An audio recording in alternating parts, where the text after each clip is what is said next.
আমরা গতকালকে দেখলাম যে এই অবৈধ ফ্যাসিস্ট সুদখোর দখলদার ইউনূসের অবৈধ উপদেষ্টা স্বরাষ্ট্র উপদেষ্টা জাহাঙ্গীর বলেছেন যে পুলিশকে সে নির্দেশনা দিয়েছেন যে আওয়ামী লীগের নেতাকর্মীরা যাতে মিছিল করতে না পারে সেই জন্য তাদেরকে নির্দেশনা দিয়েছেন এবং তাদেরকে গ্রেফতার করার জন্য নির্দেশনা দিয়েছেন।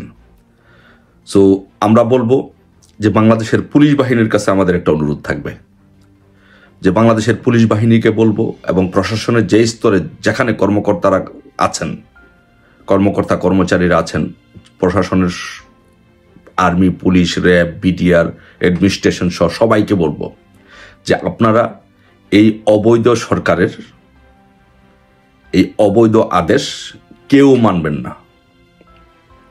যদি আপনারা যদি কোনো কর্মকর্তা, যদি কোনো সরকারি কর্মকর্তা যদি এই অপরাধে যদি চাকরি হারান, তাহলে বাংলাদেশ আওয়ামী লীগ আপনাদের পাশে দাঁড়াবে। কেউ যদি এই জন্য যদি এই অবৈধ উপদেষ্টাদের নির্দেশনা কেউ শুনবেন না, তাদের নির্দেশনা না শোনার কারণে যদি কেউ চাকরি হারান বা চাকরিতে যদি কোনো সমস্যা হয়, তাদেরকে প্রমোশন সহ বাংলাদেশ আওয়ামী লীগ যখন ক্ষমতায় আসবে তাদেরকে প্রমোশন দেওয়া হবে। তাদেরকে প্রমোশন দিয়ে যথাযোগ্য মর্যাদা দিয়ে ভালো জায়গায় পোস্টিং দিয়ে তাদেরকে প্রমোট করা হবে। সেই দায়িত্ব বাংলাদেশ আওয়ামী লীগ নিবে বাংলাদেশ আওয়ামী লীগ যখন ক্ষমতা আসবে ইনশাল্লাহ। তাই সবাইকে কেউ মনোবল হারাবেন না, কেউ ভয় পাবেন না।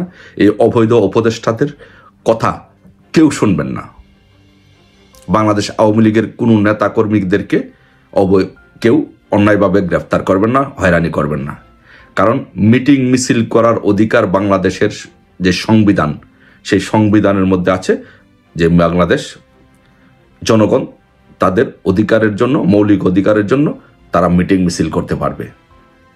কিন্তু এর বিপরীতে এই অবৈধ স্বরাষ্ট্র উপদেষ্টা যে নির্দেশনা দিয়েছেন সেটি সম্পূর্ণভাবে অবৈধ, অন্যায়। তাই সকলকে বলবো যে সকল পুলিশ সহ সকল বাহিনীর সকল সদস্যদেরকে বলবো যে অবৈধ এই উপদেষ্টাদের কোনো নির্দেশনা আপনারা কেউ মানবেন না। এবং নিশ্চিত ইনশাল্লাহ আওয়ামী লীগের বিজয় কেউ ঠেকাতে পারবেন না। আওয়ামী লীগ রাজপথে নেমেছে। আজকে আপনারা দেখেছেন ঢাকা মহানগর উত্তর যুবলীগের সাংগঠনিক সম্পাদক রাজপথের রাজা তাজুল ইসলামের নেতৃত্বে বিশাল বড় একটি মিছিল হয়েছে। যাত্রাবাড়িতে মিছিল হয়েছে, খুলনাতে মিছিল হয়েছে, কিশোরগঞ্জে মিছিল হয়েছে। সারা বাংলাদেশে এই অবৈধ সরকারের অবৈধ দখলদারদের পদত্যাগের দাবিতে মিছিল হচ্ছে। ইনশাল্লাহ বাংলাদেশে অচিরে আওয়ামী লীগ ফিরে আসবে, আওয়ামী লীগ ক্ষমতা আসবে। এটা বর্তমানে যেই সমস্যাটা হচ্ছে, যেই 5 আগস্টের পরে যে একটি ঘটনা হয়েছে, একটি তাৎক্ষণিক ঘটনা, এটা একটা অ্যাক্সিডেন্ট, সেই পরিস্থিতি বাংলাদেশে ইনশাল্লাহ থাকবে না। বাংলাদেশ আওয়ামী লীগ ঘুরে দাঁড়াবে। বাংলাদেশ আওয়ামী লীগের রাজপথের রাজা, বাংলাদেশ আওয়ামী লীগের রাজপথে যখন ঐক্যবদ্ধভাবে নামে তখন কেউ বাংলাদেশ আওয়ামী লীগকে দমাতে পারে না। আপনারা খেয়াল করে দেখবেন যে 75 সালে যখন জাতির জনক বঙ্গবন্ধু শেখ মুজিবুর রহমানকে হত্যা করা হয়েছিল, তখন বাংলাদেশে আওয়ামী লীগে কিন্তু লিডারশিপ সংকট ছিল। খুব একটা বাজে পরিস্থিতির মধ্যে দিয়ে বাংলাদেশ আওয়ামী লীগ যাচ্ছিল। তারপর থেকে ধীরে ধীরে সেখান থেকে ঘুরে দাঁড়িয়ে বাংলাদেশ আওয়ামী লীগ বিরোধী দল হয়েছে, সরকার গঠন করেছে। 111-এর সময় নেতৃত্ব সংকট হয়েছে। 111-এর সময় আমরা 2টা প্রবলেম ফেস করেছি। একটা হচ্ছে আমাদের নেত্রী বঙ্গবন্ধু কন্যা শেখ হাসিনাকে গ্রেপ্তার করা হয়েছিল, জেলে ছিল। আর আরেকটা হয়েছে যে সংস্কারপন্থীদের একটা উৎপাত ছিল। এই সকল পরিস্থিতি মোকাবেলা করে 2008 সালের নির্বাচনে আওয়ামী লীগের ল্যান্ডস্লাইড ভিক্টরি নিয়ে বিজয় অর্জন করে এবং সরকার গঠন করে মাননীয় প্রধানমন্ত্রী শেখ হাসিনা সরকার গঠন করে, নেতৃত্বে সরকার গঠন হয়। সো আজকে আমি বলছি, দায়িত্ব নিয়ে বলছি, জোর দিয়ে বলছি, মনে সাহস নিয়ে বলছি, আপনারা মনে সাহস রাখবেন, মনোবল রাখবেন। ইনশাল্লাহ ইতিহাস কথা বলে বাংলাদেশ আওয়ামী লীগ আবার সরকার গঠন করবে। যেই প্রক্রিয়া হোক না কেন, হয়তো এমনও হতে পারে এই সরকার পুনর্বহাল হবে, বাংলাদেশ আওয়ামী লীগ সরকার পুনর্বহাল হবে, শেখ হাসিনা আবার প্রধানমন্ত্রী হিসেবে দায়িত্ব পালন করবে। অথবা নির্বাচনও যদি হয়, বাংলাদেশ আওয়ামী লীগ ল্যান্ডস্লাইড ভিক্টরি নিয়ে আবার বাংলাদেশ আওয়ামী লীগ ক্ষমতা আসবে। সো যখন বাংলাদেশ আওয়ামী লীগ ক্ষমতা আসবে, যারা রাজপথে মিছিল করছেন তাদেরকে পুরস্কৃত করা হবে, যারা আন্দোলন সংগ্রাম করছেন তাদেরকে পুরস্কৃত করা হবে, যেই সব অফিসাররা সহযোগিতা করবেন তাদেরকে পুরস্কৃত করা হবে। আমাদের কাছে সব খোঁজ খবর আছে ইনশাল্লাহ। আর যদি কোনো কর্মকর্তা, পুলিশ কর্মকর্তা কর্মচারী অথবা প্রশাসনের কোনো কর্মকর্তা কর্মচারী যদি চাকরি হারান, এই অবৈধ উপদেষ্টাদের দ্বারা যদি কেউ চাকরিচ্যুত হন, ইনশাল্লাহ তাদেরকে আমরা প্রমোশন সহ যথাযোগ্য মর্যাদা দিয়ে আমরা তাদেরকে পুনর্বহাল করবো ইনশাল্লাহ। সেই দায়িত্ব বাংলাদেশ আওয়ামী লীগ নিচ্ছি এবং নিবে।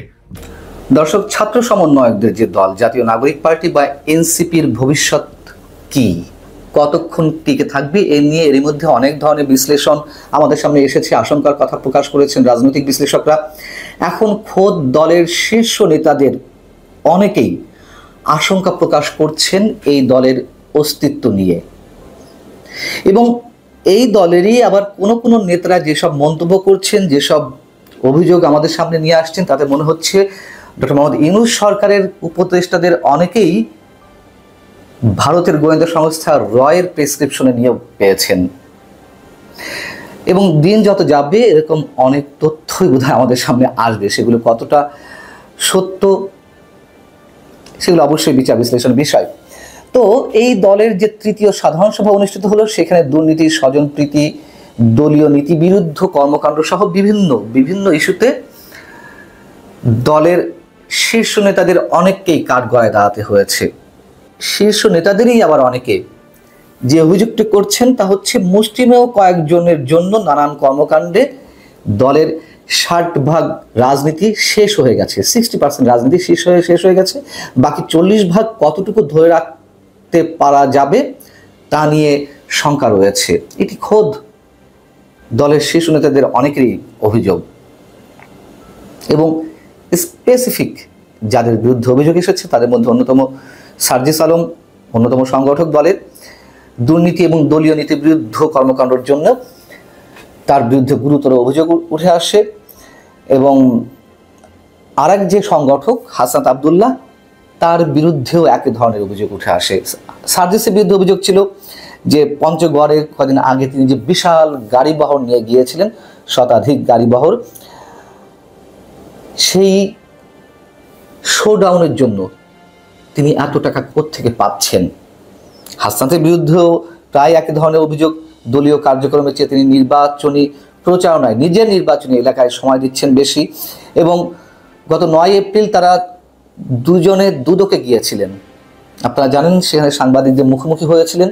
সেখানে তারা বলেছেন যে নির্দিষ্ট কারো বিরুদ্ধে তারা অভিযোগ জানাতে গেছেন। তখন আমি বলেছিলাম যে খোদ চেয়ারম্যানের কাছে কেন যেতে হবে অভিযোগ জানাতে গেলে? এই অ্যাক্সেস তাদেরকে কে দিল? বা চেয়ারম্যানও বা কেন তাদের কথা শোনার জন্য বসেছিলেন? এবং নিশ্চয়ই আমি এও মন্তব্য করেছিলাম যে দুদকের যে তদবির বাণিজ্য হচ্ছে, টিআইবির পক্ষ থেকে অভিযোগ জানানো হয়েছিল, ট্রান্সপারেন্সি ইন্টারন্যাশনাল বাংলাদেশ, সেই ধরনের কোনো তদবির বাণিজ্য করতে গিয়েছিলেন নাকি কেউ কাউকে ফাঁসাতে গিয়েছিলেন? এইসব নানান বিষয় নিয়ে এই বিষয়টি সেখানে প্রসঙ্গক্রমে হাসান আবদুল্লাহ নিজেই তুলেছেন, নিজে জবাবদিহি করেছেন। এবং একই সঙ্গে সার্জিস আলম এবং হাসনাত আবদুল্লাহর বিরুদ্ধে আরও যে গুরুতর অভিযোগটি এসেছে যে ফেসবুককে তারা নিজের ইচ্ছে খেয়াল খুশি মতো নানান ধরনের পোস্ট দিচ্ছেন। আপনারা জানেন যে গত কয়েকদিন আগেই আমাদের সেনাপ্রধান জেনারেল ওয়াকারুজ্জামান সম্পর্কে যে পোস্টটি হাসনাত আবদুল্লাহ দিয়েছিলেন, সেটিকে নিয়ে সারা দেশ জুড়ে তুলকালাম কাণ্ড। সেনাবাহিনীকে পুরো গণমানুষের মুখোমুখি দাঁড় করানোর একটি চেষ্টা করা হয়েছিল। ক্যান্টনমেন্ট গুড়িয়ে দেওয়া বা এই ধরনের নানান ধরনের আপত্তিকর মন্তব্য করা হয়েছিল, যার কারণে এই দল যথেষ্ট বিব্রতকর অবস্থায় পড়েছিল। সেই বিষয়টিও আলোচনায় এসেছে। এবং এরকম যাতে ফেসবুকে ইচ্ছা খুশি মতো কোনো ধরনের পোস্ট তারা না দেন, সেই দাবি ওঠে। পাশাপাশি দলের যে আয়, সে আয় নিয়েও কথা উঠেছে। আয়ের যে হিসাব, ব্যয়ের যে হিসাব, সেগুলোতে কোনো স্বচ্ছতা নেই। কোত্থেকে টাকা আসছে, কারা টাকা দিচ্ছেন এই তো নাহিদ ইসলাম সরাসরি বলেছেন তারা নাম গোপন রাখতে চান। অজুহাতে কি দাঁড় করেছিলেন? যে নিরাপত্তার হুমকি, যারা টাকা দিচ্ছে তাদেরকে নিরাপত্তার হুমকিতে পড়তে হবে। এটা কোনো অজুহাত হলো?